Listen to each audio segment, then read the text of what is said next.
Hi, ladies and gentlemen. Hello, world. Hello, Kenya. My name is Jesse Aimon Ekwenaze, also known as Jesse Mc Jesse. You see, myself and beloved John have been friends for a while right now, and I happen to be his manager, and I usually help him to manage his shows and his bookings here in Nigeria, inclusive of his music, while he's home and abroad. And sadly, we lost beloved John to a supposed gas accident. It's just myself and friends and family over here in Nigeria. We are concerned. We are concerned, and we want to know the truth. You see, in the stories that is going on around Kenya right now, you know, it's heartbreaking, and that is the reason why I am doing this video, because you see, though beloved John is gone, but we can't do anything about it. We can't even question him to even know what happened to him. And that is why I want the whole world to find out what I know and find out the loopholes that we've been finding out, you know, since I've heard this. And also, I got to hear about this gas explosion from a friend of the family. For privacy's sake, I'm not going to mention the name of the family who told me, because as at the time I visited Kenya in November 2019 for their wedding, I happened to be with these people, and I spent some quality time living in their house for some time, while beloved John and his wife, you know, went to the hotel to have their honeymoon. And after they got back, I was with them in their new house, which was at the river on Mombasa Road. You see, I've lived in that house, and I know the setting of that house.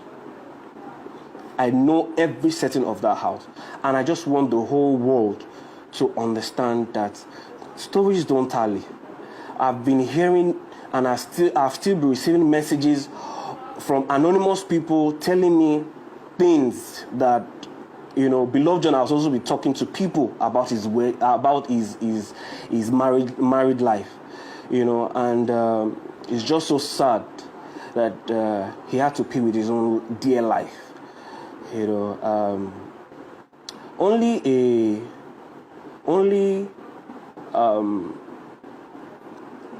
a guilty soul will find these as accusations.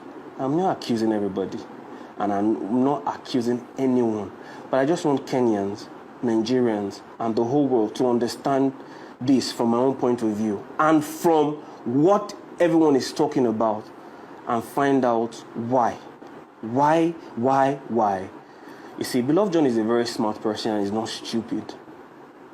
Though he's not a saint, but beloved John is a very lovable person. He's a gentle soul. You cannot be around him and not love him. The only, you know, issue he had, you know, is going ahead with the dream of trying to find happiness. I think that was his only, you know, where he missed it. And you see, when this friend of mine, where I stayed with in Kenya, told me about beloved John and said he was in a gas accident, I asked the question, who was with him? Who was with him? Immediately I chatted up Ruth Matete. I called, she didn't pick up, so I chatted her. I said, please, what happened to John? And the next thing she said was, everything was okay. I said, I just heard he had an accident, a gas accident. The next thing she asked was, who told you? And immediately I told her, oh, this was the person that told me. She only gave me a thumbs up, and she didn't say any other thing else, which was around April the 2nd. I have the screen munchies of all this, and if you guys are in doubt, I can actually attach all this, you know, to this video, which I think I should. So immediately she found out that I knew about this gas accident. I inquired further, like, what's happening to John afterwards.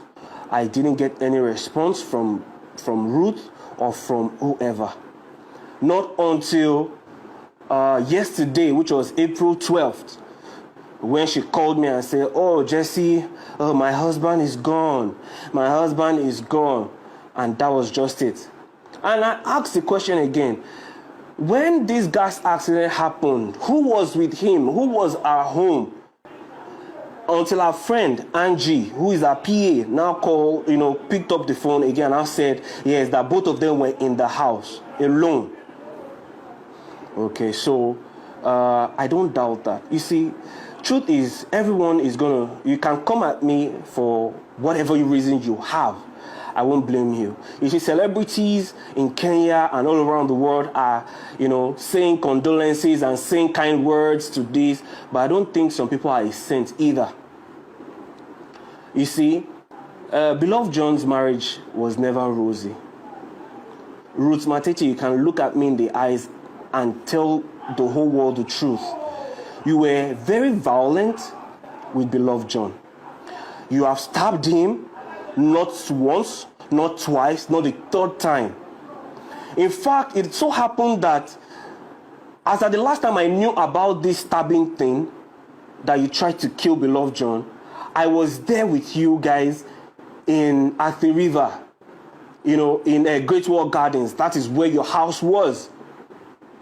And you guys had a fight, an argument, and you stabbed him. You almost killed him.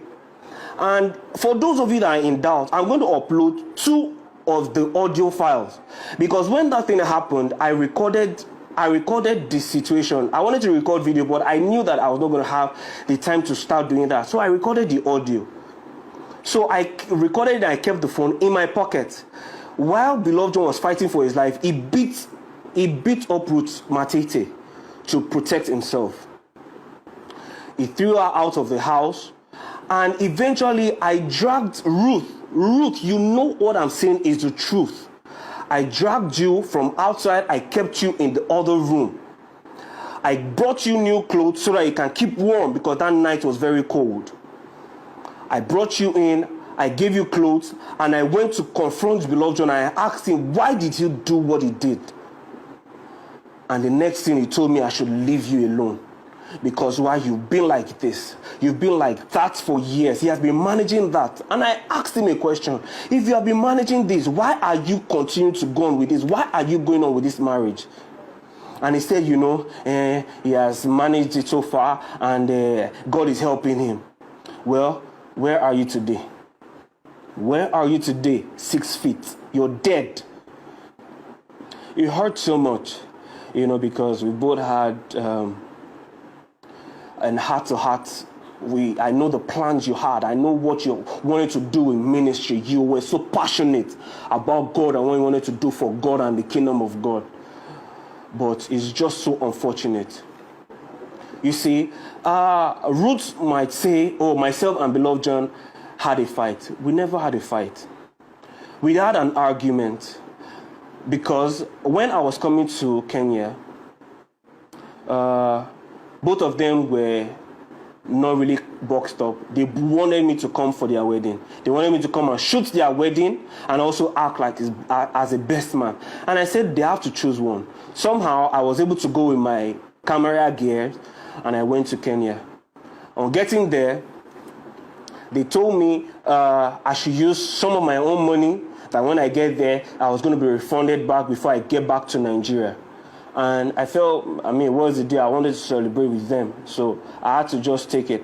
I had some money in my account, which were not my money. I had to even make additional borrowings from some friends and families here, which made up for my flight ticket and for some of the costumes that I got for both the wife and the husband.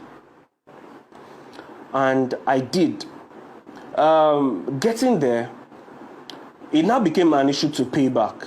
Beloved just started telling me stories that, don't I see how things are here, that they are not as boxed up? But I you lied to me. Why would you do that?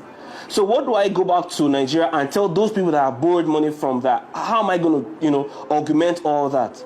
Then he told me I should give you time. I should give you time. Even Ruth herself, you told me to give you guys time. You were going to pay back. You're going to do this. That you have programs coming up and you're going to use it to refund my money. so that I can refund it back to those people I owed. That was what prompted myself and Beloved John to argue. And before that, Beloved John wanted to come back to his family here in Nigeria. He wanted to come and see his son and his daughter. Yes, for most of you that don't know, he has a son and a daughter.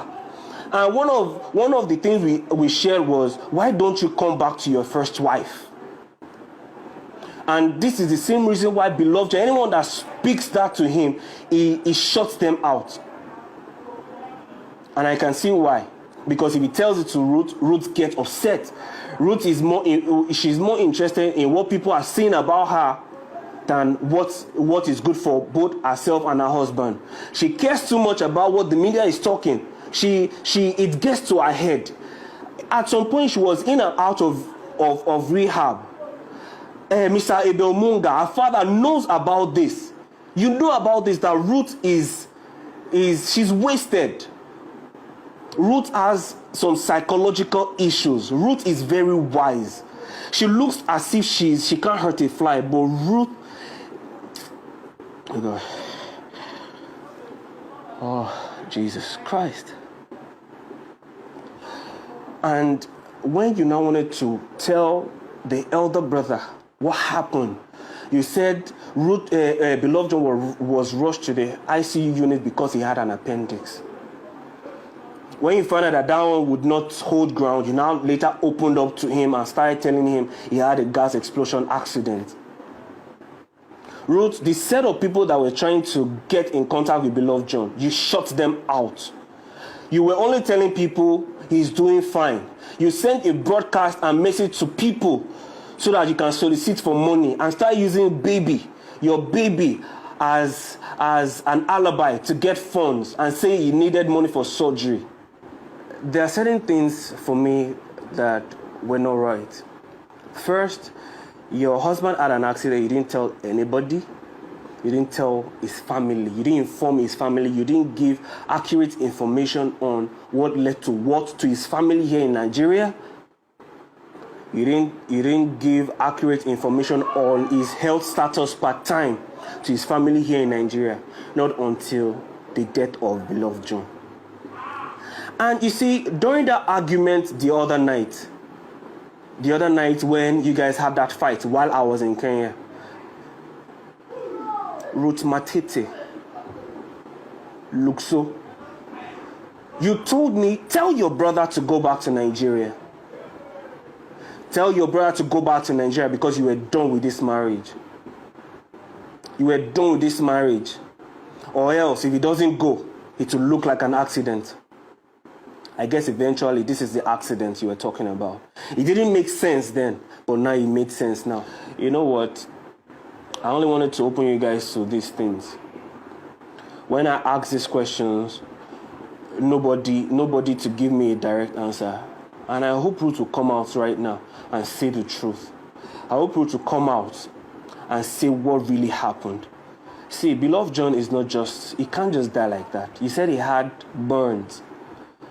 He had, that burns of the picture that I saw cannot kill Beloved John. The picture is too gross, but that picture cannot hurt Beloved John. Perhaps I'm going to put the picture over here so you guys can see. The picture cannot hurt, is not enough to kill Beloved John. But you see, I leave it to you guys to decide. And I've been getting messages from Ruth's friend and saying they want to bury Beloved John. I sent her a message, do not bury Beloved John. There is a postmortem that was supposed to go ahead, on Wednesday to really verify what is going on or what killed Beloved John. If you bury Beloved John without the real thing, Nigerians will hold Kenyans responsible. Now, it remains that now Nigerians are not safe in Kenya. That's what you guys are trying to say right now. And if that is what the case is, then too bad. If we Africans cannot vouch for ourselves, is it what is going to now become? That Kenyans are not welcome in our own country? Don't get me wrong, I enjoy Kenya. Kenya people are beautiful people. Kenyans are the most lovely people on earth. Kenyans are the ones that opened their doors. I bought it in Matatu. That's what you guys call boss. I bought it in Matatu. I was going to Ngogoyo or something, or whatever it's called, to a church one time to worship. And I didn't know how else to go. I bought it in Matatu. I didn't know how to speak Swahili. But I told them where I was going to. People were the ones vouching for me. Oh, you've not gotten there. They were telling the bus conductor that, oh, I was going to get highlight here. I was going to highlight here. You guys are lovely people. And I just want to put it to you guys. There's something that is not making sense. Find the truth for yourself. Find the truth for yourself. Mr. Abel Munga, I respect you so much. I love you so much. You know that. You can attest to this thing, that your daughter actually has something to hide. But right now, I just want, this video to go out, and I pray that justice, is being held for beloved John, because this is not just natural at all. This guy had so much to give. I'm just going to pen down here. If anybody wants to ask me anything, I think you already know who to ask the questions. Don't ask me. Ask the person that is involved, that was there alone, that ran out instead of helping the husband to cover the burns, that ran out to meet neighbors. Your husband is on fire, you ran out to meet neighbors to look for help. Does that even make any sense? Ladies and gentlemen, I want to beg you. I'm begging you in the name of God and what you love the most. We all just need answers for beloved John. God bless you.